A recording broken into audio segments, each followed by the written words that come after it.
This is video 67 on a home-assisted embedded solution.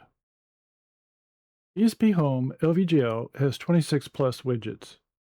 An LVGL widget has a basic shape and functionality when created. One can style and configure a widget to make it visually interesting. In this video, we learn how to enhance a slider widget and buttons. Please let us know in the comments if you like this example, or let us know if you have suggestions to improve it. Our test rig is an ESP32-S3 USB board that is wired to an ILI9341 display with a standard XBT2046 touchscreen. As this channel covers multiple small system solutions over time, please subscribe to stay informed and click like, as that really helps. Our goal is to improve LVGL widgets, and we start with an example using a slider and two buttons. We will enhance the slider's indicator to improve the user's understanding of the sensor data. We will incorporate images in the slider and buttons to make it visually appealing.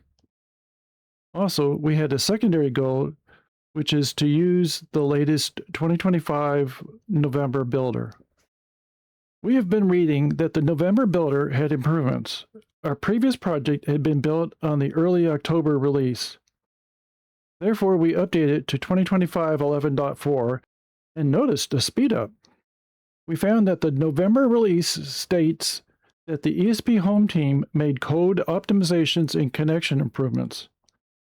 They also recommend switching to the ESP framework. We went back to older releases and found significant lengthening times to recompile the YAML.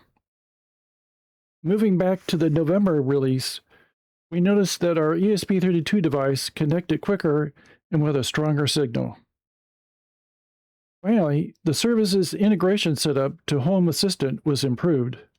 Now, it's easier to replace or reconfigure ESP32 hardware for a specific ESPHome device object. We created two devices with LVGL displays. The first device used standard LVGL widgets and actions. We then created a new device with our improvements.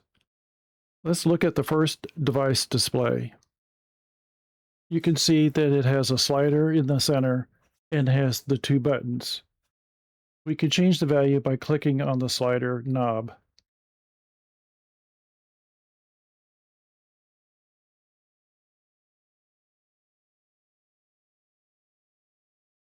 We can also change the slider value by pressing the buttons.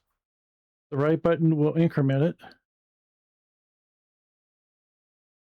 and the left button will decrement.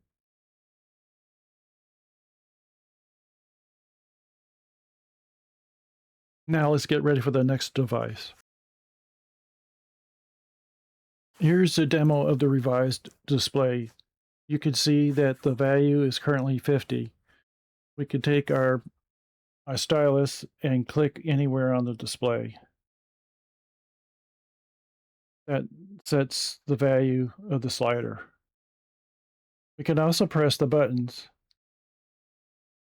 You can see it sets them and moves them forward in increments of 5, or we can decrement in increments of 5. And that's the second revised display. Now that we saw the demonstration, let's look at the approach. Our improved display replaced the green knob with a red pointer image and attached an image of a scale. We created the images in Microsoft Paint. Then we found an image of a button in the internet and attached it to the buttons. We searched the internet and found this website that provides free to acquire and use images. We searched for a button and downloaded it. Next, to include the images in our YAML, we used the File Editor add-on to first select the ESPHome folder and then create a new folder called Images. Then we selected the Images folder and uploaded the image files. In LVGL, any widget can have children widgets. We created an object widget with a black border and added the children using the keyword widgets. Here you can see we added the slider widget with an image for its knob and an image of a scale 0 to 100. Now that you have some idea of the approach, let's look at the implementation. This slide shows the pin wiring between the ILI9341 display and the ESP32 USB board. Notice that we reused the SPI port for the touchscreen. Also, we defined a pin for the display's backlight. This allows us to programmatically turn on or off the backlight. Now, let's look at the first device configuration. N16R8. We can see that we've created an ESP32-S3 device variant, and we've set the flash size to 16 megabytes after we verified it using the flash ID. We've set PS RAM. We've set a logger to debug level. We've included the API encryption, the over the TA, the Wi-Fi setup. Here we've specified a static IP, and we've set up the fallback hotspot. Finally, for ESP32, we want to set up a web server.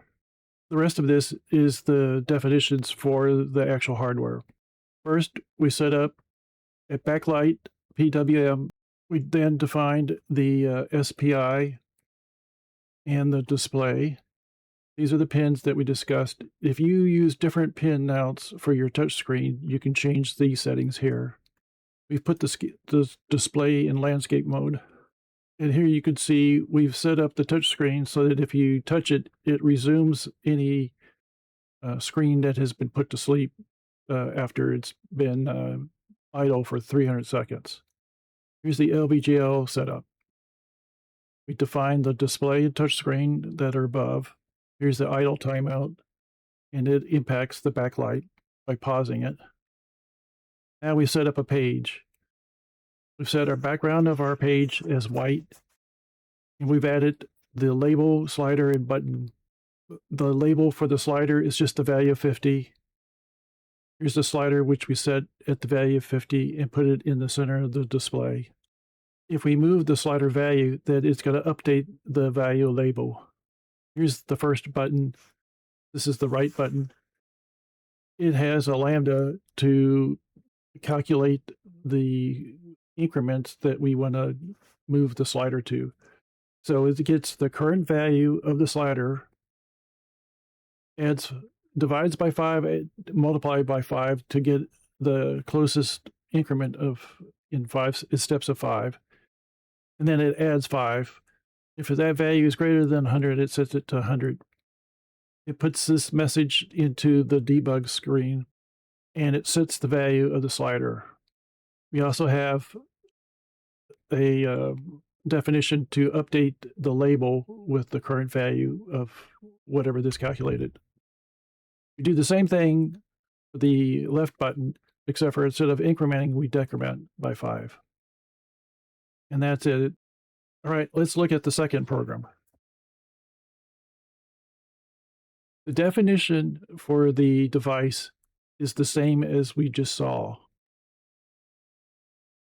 Let's scroll down to where things change.